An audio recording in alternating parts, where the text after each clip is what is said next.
Hey folks, Crazy Climber 80 here again, and this time we're going to look at game number 16 in our 20 from 1993 series, and this is part of the Dungeons and Dragons franchise, and this is a up to 4 player simultaneous play beat 'em up, or hack and slash, or whatever you want to call it, and this is called Dungeons and Dragons Tower of Doom, and this was created by Capcom, and yeah, the cabinet can have up to 4 players playing at once, and excuse me, and you play with up to, I believe, 3 buttons. You have an attack button, a jump button, and then the third button allows you to use a secondary weapon. And this has great graphics, very much in keeping with the usual Capcom games of the time. And there are the 4 different characters. There is a fighter, there is a cleric, there is an elf, and there is a dwarf. And people who were really big into Dungeons and Dragons back in the day should appreciate the feel of this game being similar to the famous board game, or at least the setting or the characters. But I remember seeing this in arcades, and you can play like I said, fire, cleric, elf, dwarf. The fighters, D&D world. the fighters' best attributes are his strength and endurance. The cleric's man of war, and he has healing abilities. The elf is a magic-using warrior, and the dwarf has power and resistance. And you get to put in your name to begin.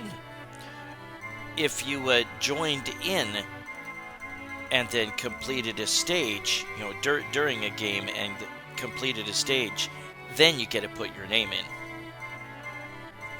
And there will be a shop that you can visit. You get to put in up to 8 letters in your name, which is cool. And there's a little bit of dialogue. I like the presentation of this game. There's a lot of different moves you can make. There will be things lying on the ground you can pick up. There will be like spell books. There will be items. There will be money. Don't underestimate any enemy.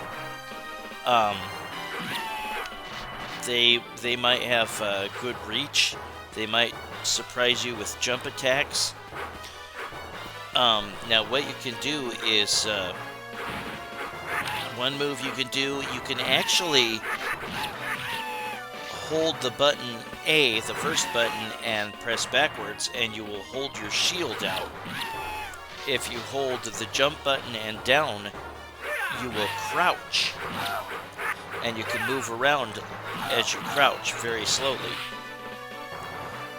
If you jump and press down and A, you do a down thrust attack. You can double tap in one direction, and you will run that way. You will do a dash, and then you can attack while you're dashing. You can also read the signs on the roads by pressing up towards it and I think the attack button. And you will get dialogue with some characters sometimes. And you will get to choose different paths, like here. This game is very long and very deep. There's a lot to it. It's kind of repetitive in terms of gameplay. Just keep slashing enemies. And you can also do like a special attack by doing the crouch, which again is hold the B button down or the second button down and press down. And let go of the jump button and then press A for an attack. A number of the attacks are kind of hard to pull off. I guess you can do a forward roll by crouching, press down and back, and then let go of the jump and press B. And you do some sort of backwards. You can also do a backwards roll. And then there's like a slide you can do by doing the crouch and then pressing down forward and then letting go of jump and then pressing the B button or the second button to do a slide.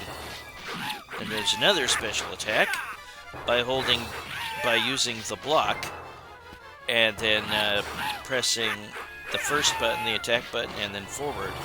And do some sort of riposte type of action. And you can wail on the A button while standing over a fallen foe to do a ground attack. But you have to be like above them, not like standing right on them, I believe, to make it work. It's kind of difficult to pull off some of those moves, like I said. Yeah, I didn't stand just right. I was trying to stand over him and stab him downwards. A little fairy will appear sometimes and tell you to go forward if you kind of screw off. And you can be punished with instant death if you take too long. Some of these treasures, you can attack them and release their contents. But some of them will have nasty traps for you. They can poison you, they can burn you.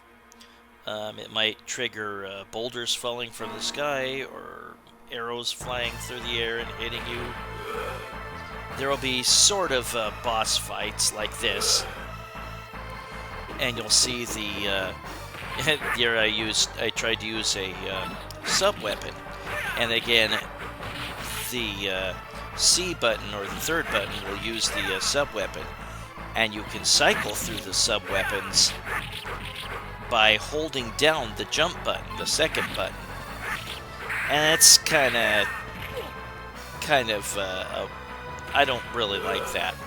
There's a different way to cycle through the weapons in the sequel to this, which is called Dungeons & Dragons Shadow over Mystara or something. And we'll get to that game one of these days, because it's a pretty good sequel. You can also pick up the treasures and throw them. And I think they smash open when they land, and you can get the contents. But yeah, be wary of the treasure chests. Maybe not early on in the game, but eventually they'll have more and more traps when you open them. And here is the shop where you can purchase. This is always going to be the same things. You can get like an elixir of some sort that replenishes your energy. You can get oil lamps, which you use to throw at your enemies and burn them. And there's also arrows and a hammer and a dagger. The hammer I like, and it's useful in boss fights.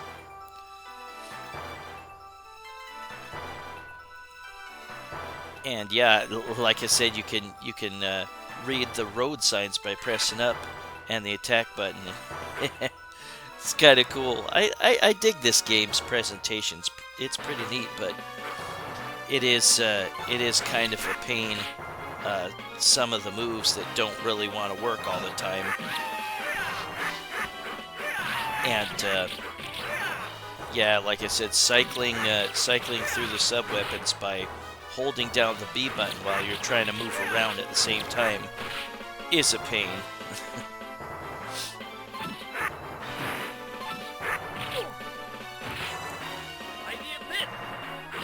And you will see what sub-weapon you have at the, where my character's stats and stuff is.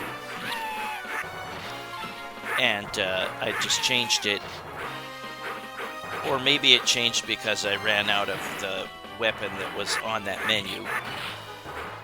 But you will see the color correspond to whether it's like a magic or just a regular projectile weapon or something.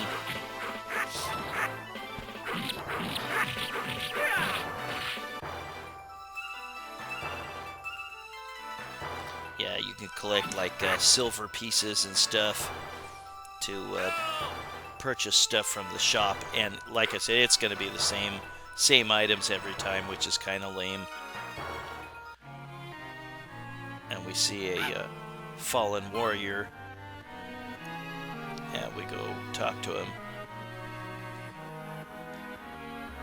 great Capcom music as always. Very, very crisp graphics. And here's another choice. I'll show you maybe not all of the choices, or little brief looks at the paths that you can take later on. I'll show as many as I remember coming across. Sometimes there will be doors. Sometimes there will be doors, alternate doors that you can take, and there will be like a brief scenario that you can go to. Oftentimes it'll just be a little dead-end room, and there might be some treasures, or there might be some traps, and we'll look at some of those later on. Some of the bosses are tough, and some of them can kill you instantly. There are going to be like dragons with flame breath, and they can take you out right off the bat. You see my life bar, which is mostly green. It has a little bit of orange, and that orange part, you can, if you get the potion, the energy potion or elixir or whatever from the shop, or you can get something similar from just picking up off the ground. And what I just used was a spell. And you can get spells from magic bracelets that you can pick up off the ground, or you can get magic books. And again, you press the C button when you have that magic spell selected at the bottom left there. And some of those spells are really useful. They can poison the enemy, maybe. They can confuse them, perhaps. Put them to sleep. And this monster splits into two. And the one that isn't the real one does not have a shadow under it. And there is a guy earlier on that will tell you that. Although you might still want to kill the fake one just to get it out of the way, so you can just focus your attack on the real monster. And it can whip you from far away, so keep that in mind. Stay close to it.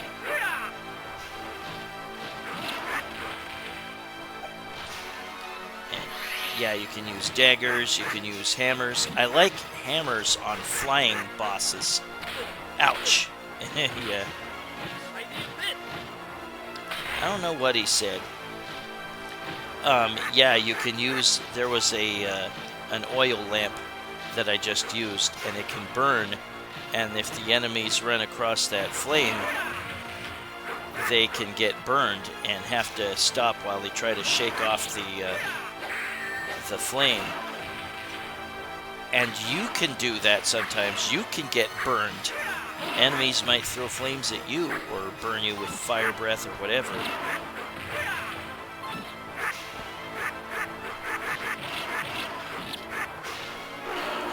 Something I did not mention yet is there is a strong swing that you can do.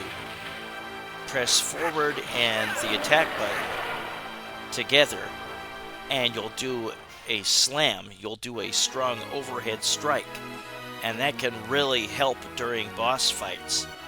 It takes you a little longer to do the swing, but it's much stronger than just your regular combination swings.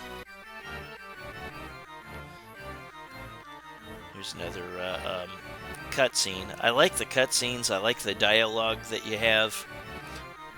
All those choices that you can take to go different paths to the end of the game. They'll all lead to the same ending, I believe.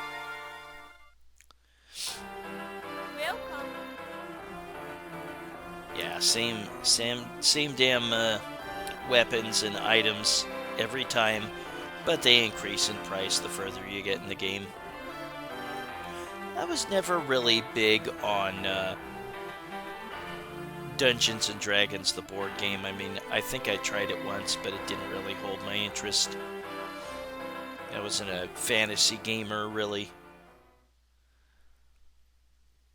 and it was created by I don't remember who all, but what one name I keep remembering is Gary Gygax, and his last name is in the high score list. Gygax.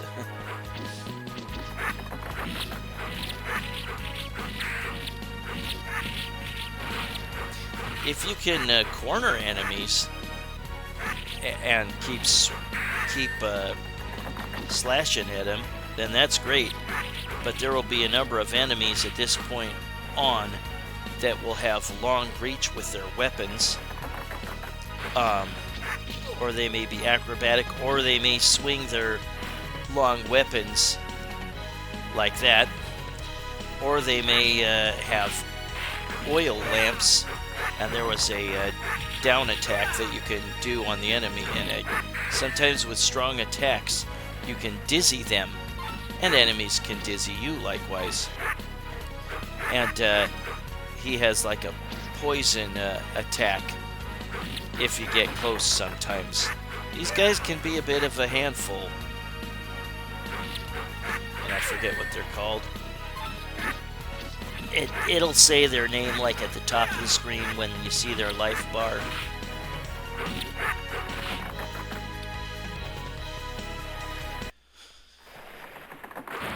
These treasures here are safe. They will not release traps. But you will see more enemies drop down and attack you.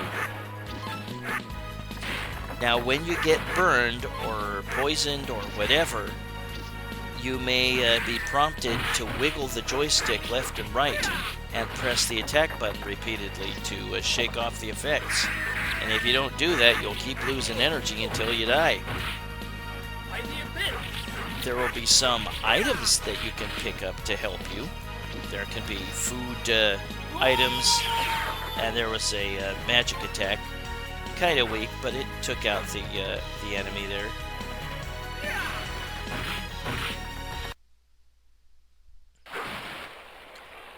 I love the settings. I love the graphics and the sound, the music. Just very, very cool iteration of Dungeons and Dragons. And I kind of like beat 'em ups. And there I was shuffling through my sub weapons again. Really is kind of annoying that you have to hold the jump button to shuffle the sub weapons. Like I said, I think there was a fourth button that allows you to do that with the sequel to this, Dungeons & Dragons Shadow Over Mystara or something. But that was a very solid sequel, and that'll be one that we'll look at in the future. I think it was created in either 95 or 96. There I burned a couple of the enemies with my oil lamp. But yeah, if you're facing a boss and you have the opportunity not only to do the overhead strike attack, and that magic attack completely missed. There, that one's really cool. Lightning. Yeah, not only do overhead strikes forward and A to do the slam attack, but also jab them when you're standing just above their prone body on the ground. Do that repeatedly. That'll help turn the tide in your favor against tough bosses. And again, against flying bosses, those hammers come in very handy. And here's another boss enemy. And this one has good reach with its claws, but it doesn't really use it as much early on as it does later. Yeah, you'll see it later on in the game. There, I burned him.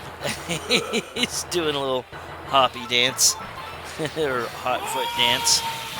Oh, I think that looks really cool, but maybe it's not as strong as it looks. Yeah, there's a hammer, a couple hammers. They can bounce multiple times and hit a boss multiple times, so that's another reason why I like those hammers. Yeah, a lot of moves to remember, and there's some arrows I gotta use. Now this boss is a rare one in that it can come back to life multiple times. You have to burn it. Although, if you keep letting it come back, then there are soldiers that will appear and kill it for you. Oh, come on. Run into the fire, you butthead. See? And the fire doesn't hurt me. I think your own fire can hurt you if you walk in it, or your comrades walk into it. But the enemies can't burn each other or themselves, unfortunately. That's what I've seen. That sucks. Yeah, me leveling up with experience. Yeah, you'll get experience points for killing bosses.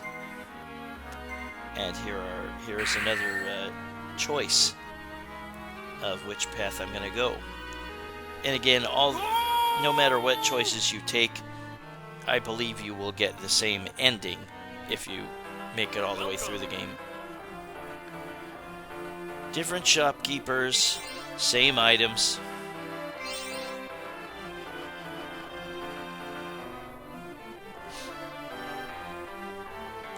Yeah, you can either select the exit or press the attack button when you move the hand onto where it says exit, or you can move it to the right of the exit and go off screen, and then you'll leave the shop.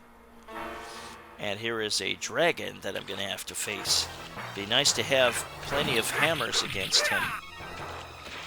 And he will breathe fire, and he can either kill you instantly or cause heavy damage. I'm not sure what that enemy did to me, but I had to wiggle the joystick back and forth and hit the button to shake off the effects of whatever they did to me. Maybe he poisoned me with a zombie bite or something, I can't tell. Yeah, learn how not to get surrounded. Some of the enemies are really good at surrounding you. If you've had experience with beat-em-ups, then you probably learned a thing or two about how not to be surrounded.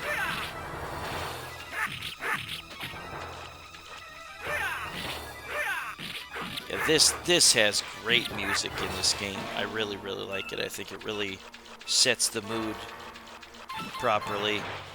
Yeah, stay away from his fiery breath if you can help it. Ah, missed with the hammer. He won't do the fire breath all the time. In fact, he'll start with it, and then I don't think he'll do it for a while.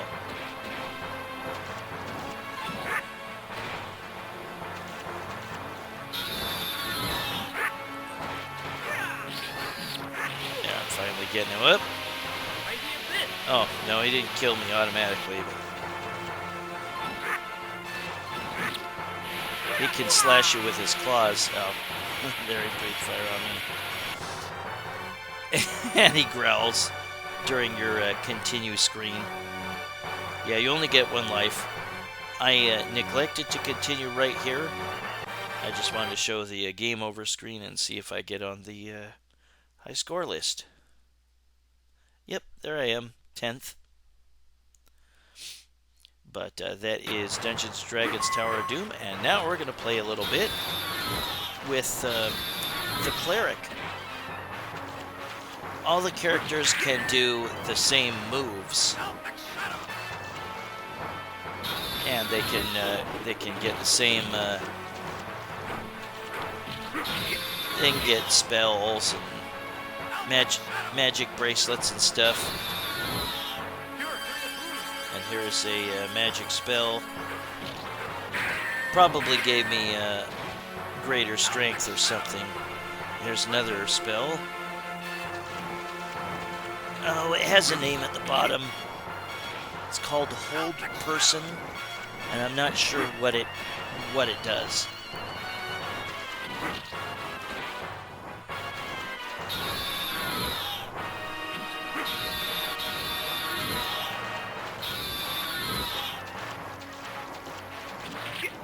Ah, damn it, I tried to jump slash him.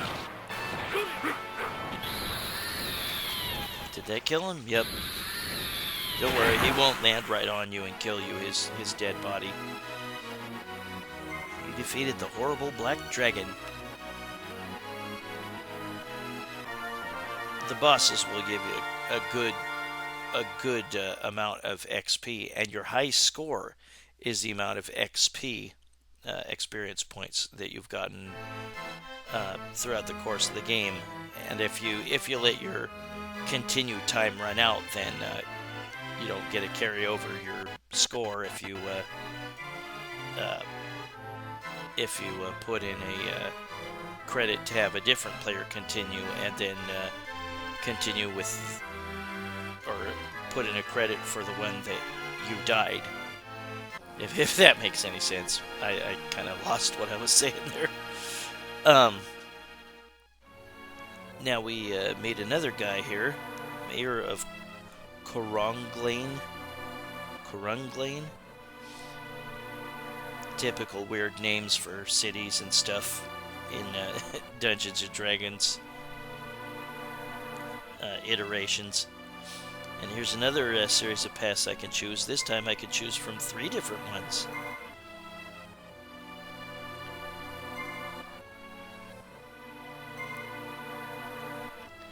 We will look at snippets of the other choices. Welcome. Yeah, same damn items that and weapons and stuff that you see when you go to the shop every time. Yeah, my cleric joined during a stage, not at the start of it, so I have to put my initials after I beat the boss. There will sometimes be flying pests. There's the crouch walk. And again, that's when you hold down the jump button and press down, you do a crouch. There's these annoying flying pests. We're not going to do a full playthrough. That would take way too damn long. So I'm just going to show snippets of the characters and the things they can do. There's a crouch walk.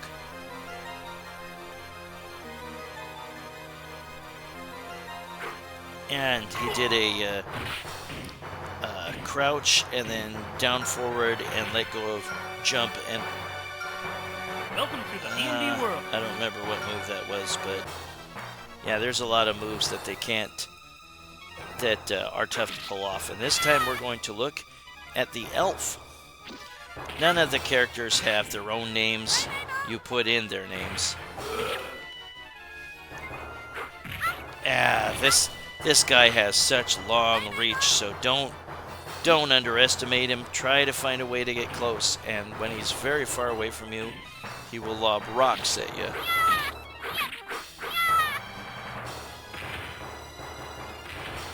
Like I said, sometimes you can get really strong attacks on an enemy, and you can dizzy them.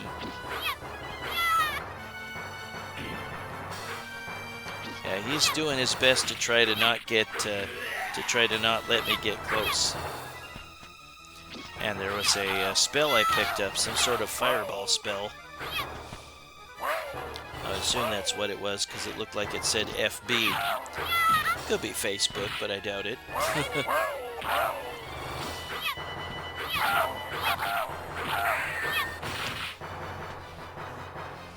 Hope you're having a good summer, and we're going to scoot forward to part of the next stage. don't know if you could attack that red spider in the cobweb. I don't think you can. But yeah, if you can get above the enemy's prone body and press down and attack repeatedly, you can finish them off. If you're quick. That's a good whip. That's a good idea to do that on the boss enemy. We're going to now play as D&D World. what was this? This was the Dwarf. And I'm not a fan of the Dwarf. His range is very limited. He's got a strong axe, but he doesn't have very long reach with it. Hey, did an enemy chicken out and run off? Okay, I'll take it.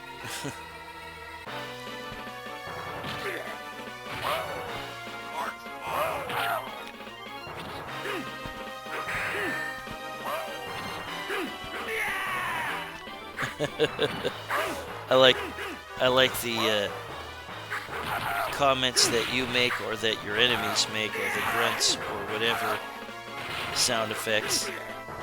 Yeah, they're quick to shake off their dizzy effects by this point. We'll scoot forward to a trap room. Yikes. And there's a scorpion that takes several hits to destroy. I've never seen a live scorpion in front of me. I am fortunate they're creepy.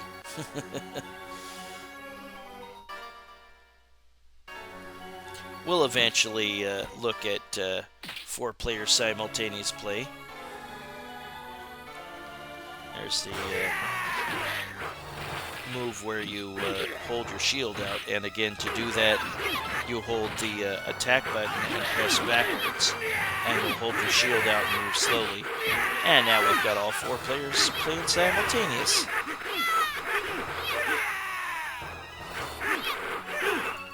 And he ran off. And there I got one character turned to stone. You will automatically die if you let that happen. So while you see your body start turning to stone, you have to wiggle that joystick left and right repeatedly and wail on the button to break out of that. And one of the players is cycling through their sub-weapons. They've only got actual weapons this time. No magic attacks.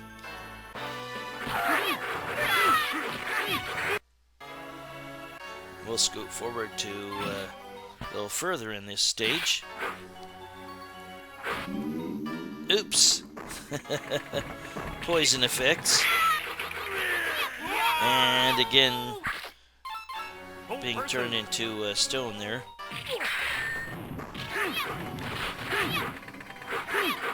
Yep, when you see that motion of a joystick moving back and forth, that means that you are being hit by poison or burned by fire or whatever.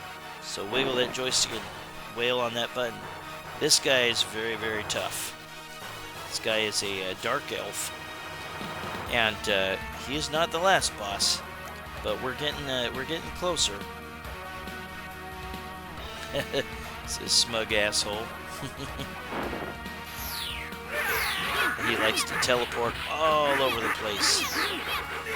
These type of enemies, you really need to have multiple players, or it really helps anyway. And he can curse you or poison you or something.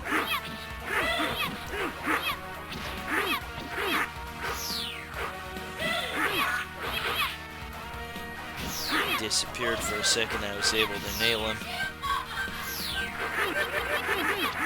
And of course he has to have minions attack you. Coward.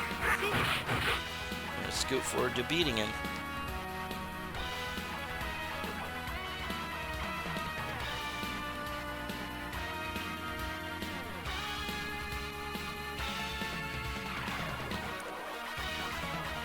And you have to go to the Sable Tower, where the final final boss fight awaits you. I like some of the dialogue of this. This game is pretty cool, but yeah, it is frustrating trying to pull off some of the moves, and the shuffling of the sub weapon is kind of annoying. Welcome to the D&D world. Gonna have the other players join in again.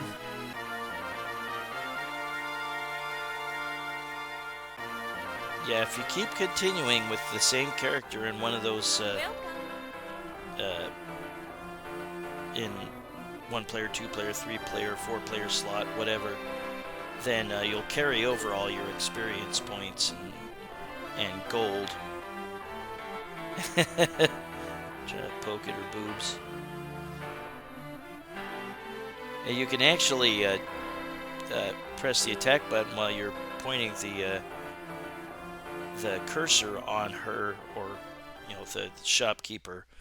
Then you'll get them to talk to you or say something. Not something like, hey, don't touch me there, but some helpful hint. And the characters that we revived, we get to rename them.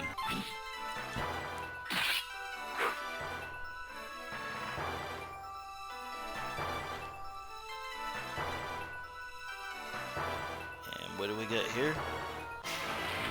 Oh, the Manticore, I believe. Some of the enemies will have dialogue with you, and some of them won't. Some of them will taunt you. Now, don't forget that forward attack, where you press forward in the attack button to do what's called a slam. And don't forget to jab them while they're on the ground. And like I said, you can't stand amid them. You have to stand above them, and then press down an A repeatedly to jab them while they're on the ground. And keep some hammers along for those flying bosses. Very useful. And we sometimes rest at an inn. Here's another choice moment where you can choose a different path. And if we want to beat this red dragon, the shopkeeper keeps saying, hey, are you sure? You're sure? This might be a bad idea. Listen to them. This dragon is super hard.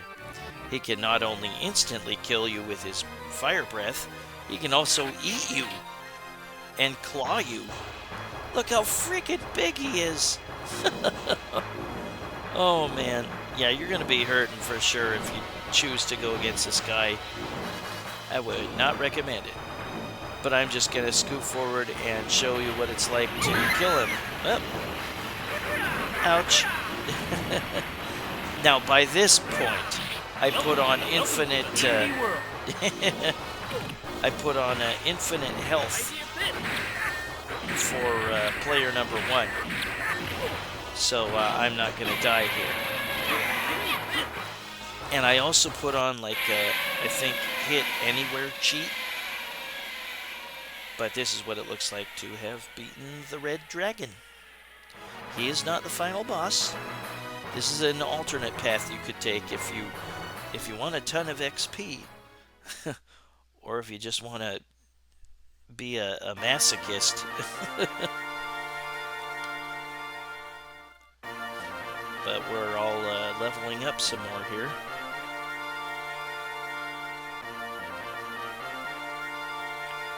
Yeah, where did I see this game? I probably saw it at an arcade at the Oregon Coast. Put in our initials again. Yeah, I used it. Like I said, I used a cheat that's called Hit Anywhere. It allows you to hit the bosses or enemies or treasure chests from anywhere. So, sorry it looks weird, but it was an easy way to beat the game quicker. There is an item that allows me to be resistant to flame. And I could use that against the dragon. Yeah, there's bracelets, books, and there are opals you can pick up for XP. There are hammers, knives, arrows, burning oils, spell rings. The spell rings and the spell scrolls, I believe, can be the same magics. And the magics include like invisibility, a magic missile, a fireball, a lightning bolt, continual light, and cure serious wounds. And there will be a couple letters on the magic books or magic scrolls or whatever that was. Oops, don't want to get gassed. And they indicate what that spell is that you'll be able to have. That was a dead end. There will be a number of dead end rooms that you can go in. They might have treasures, they might have traps, but you will have to retreat the way you came to leave. And this is the Dark Elf that we saw earlier. And again, we're using our Hit Anywhere cheat. I just wanted to scoot forward and beat him. Yeah, your gauntlets or your accoutrements that you wear, that you picked up, they can be broken by enemies attacking you, or from taking damage or whatever. Yeah, here we have to go back through that one door that looked like it could not be opened. If one player goes through a door, everybody else has to go back through that door. You can't go through different doors. You can't go your separate ways. And now we will face the final boss of the game. I just love the taunting dialogue. It's so cool.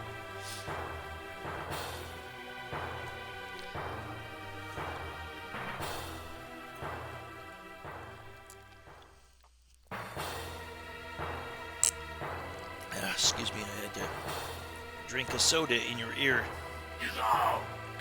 I had this whole last week off so that I could do some things that I need to do around the house, and I did them all. Just got my deck sealed today, which is a big thing, because the rain there's going to be a little bit of rain coming up. We're going to scoot forward to me having beaten his minions,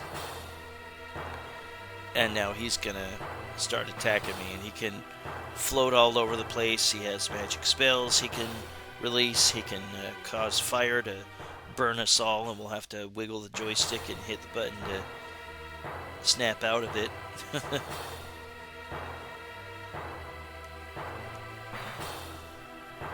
Teleport.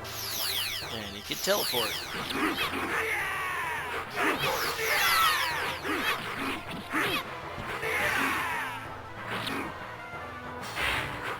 Yep, and there he burned us.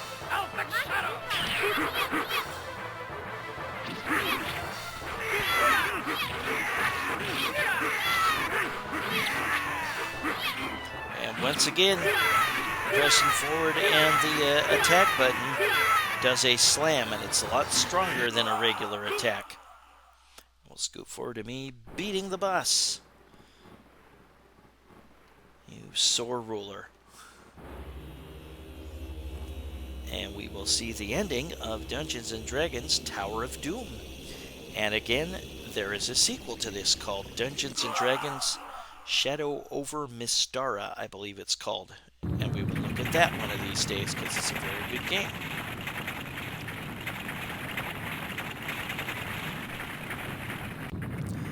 And I don't think that you have to have all 4 players playing at once to see this team ending here. And you get a teleport out of this collapsing tower.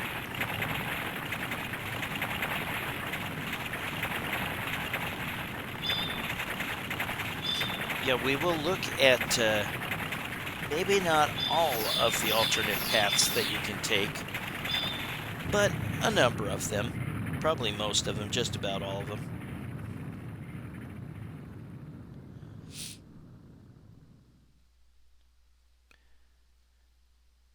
And they all head home.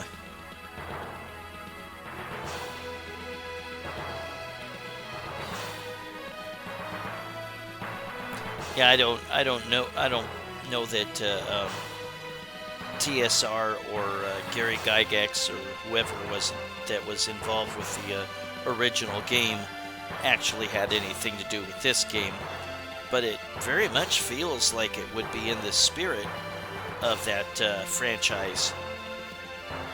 The characters and the look of the different realms that you go through, the different enemies that you face, very much looks like it would be in keeping with it.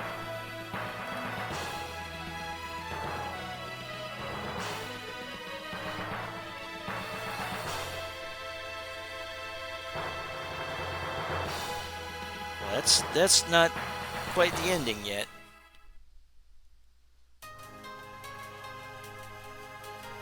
You would leave us now? We triumphed together. There is still much work to be done. Kind of Oh, he is right. What of the fellowship? Is battle all there is for you? very cheesy delivery.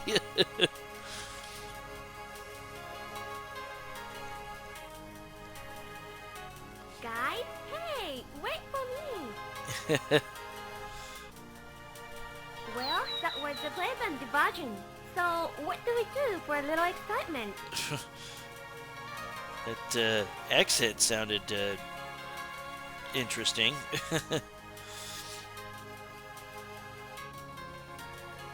But that was Dungeons & Dragons Tower of Doom, created by Capcom in 1993. Very, very cool hack and slash adventure game. But where did we place? I would imagine first place. Yeah, we got all the top 5 places there. And now let's look at least snippets of a number of the paths that we didn't take.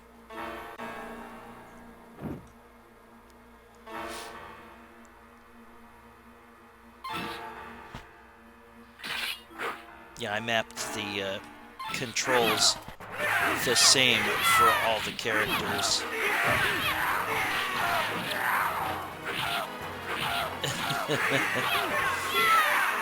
Yeah, I love the voices, the grunts and groans of the enemies as you slash them. And this is one alternate path that has a weird boss. It reminds me of the Guardian from, if you've ever heard of it, a CGI game called Scourge of Worlds, which is also a Dungeons & Dragons related game. Had an enemy in it that looked like this. A giant cyclop, one-eye enemy. It's kind of a round ball thing.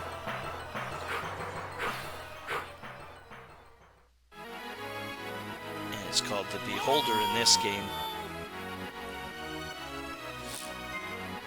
Yeah, the later bosses you defeat, the more XP you get. You get a lot of it. And there's another path we'll take.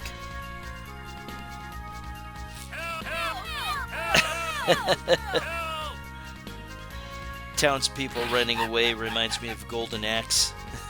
They did that in that game. They were screaming and running for their lives. You'll be able to save like a mayor's daughter or something at some point. And at one point you'll be able to go back to the inn, which is overrun with monsters, and break the tables.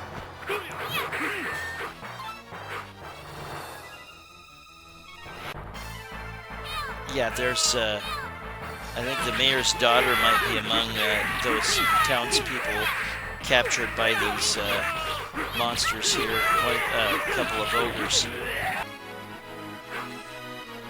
And then we save these people. Yeah, thank you for rescuing our town and saving us all. And then his Yeah, please accept this as a small token of our gratitude. Oh, the daughter? Oh, gladly. Oh, no, we get a sword. But that sword that you get there gives you stronger attack power.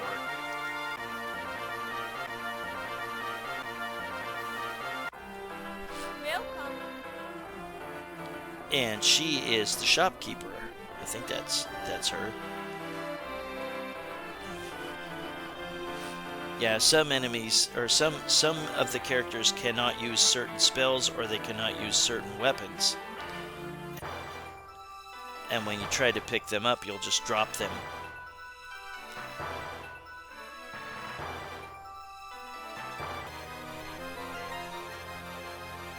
And we'll scoot forward to this part here.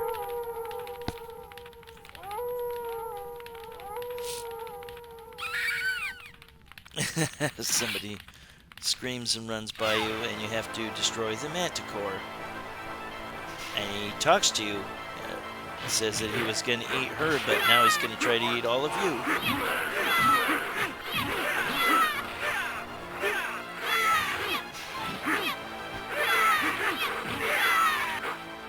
Let's go forward to me killing him. Oh, actually, here is where I rescued her.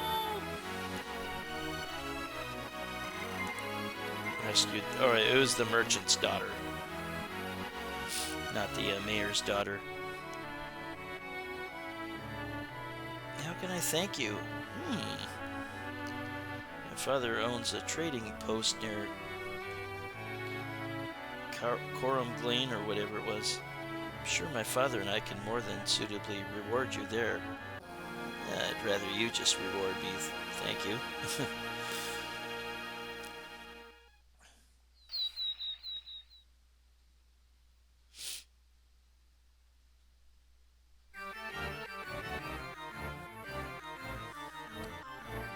I think we saw this part here before, so here's that ogre being burned by the soldiers there again, and here is where we'll look at another path to take.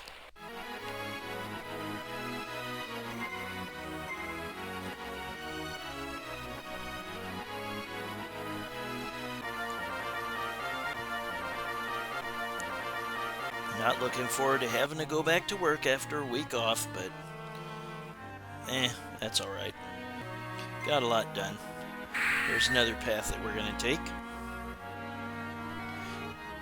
I think this path is actually similar to the one that we did take earlier on.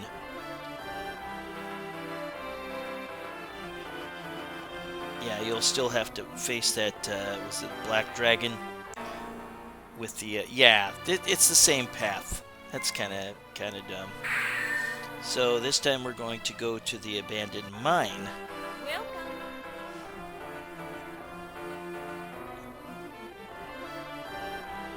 Next time you're here, I'll make you a special home-cooked meal.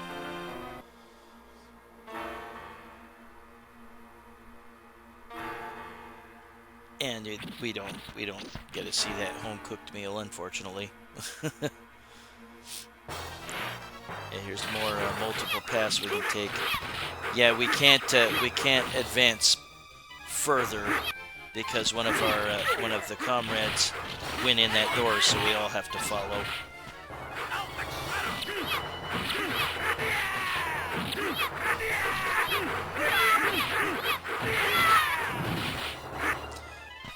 Yeah, one of us got burned, so we had to wiggle the joystick again and hit the buttons. Here is a path that I guess we can take without getting burned here.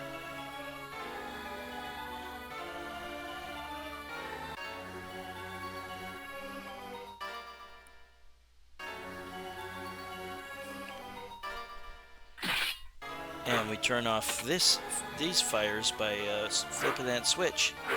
Just move up to the switch with one of the players and press the attack button.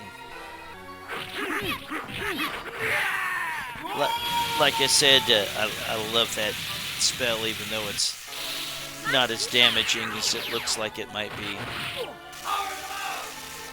That was pretty cool. And here's that elf again. And here's the well. And you'll be wading through water in this stage. But many of the alternate paths that you take will end up at the same place as the other paths, or you'll end up at the boss part that the other paths take you to. More flying enemies, fire beetle. They can be very fast, and you'll have to be ready for them. Swipe your weapon at the right time.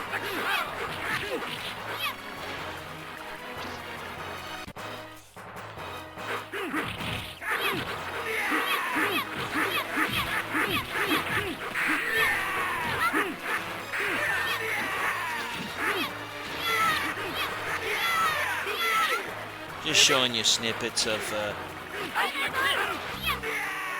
the parts of the different paths that you can take. And yeah, we've seen this before. Lastly, we're going to look at dying if you took too long. It takes a long time for you to be punished, but eventually you will be killed. Time over. Well, that was Dungeons & Dragons Tower of Doom by Capcom. Game number 16 in our 20 from 1993 series. Well, I thank you very much for watching. Hope to see you soon for game number 15. But a request first. Bye-bye, folks. Runaway train, never going back.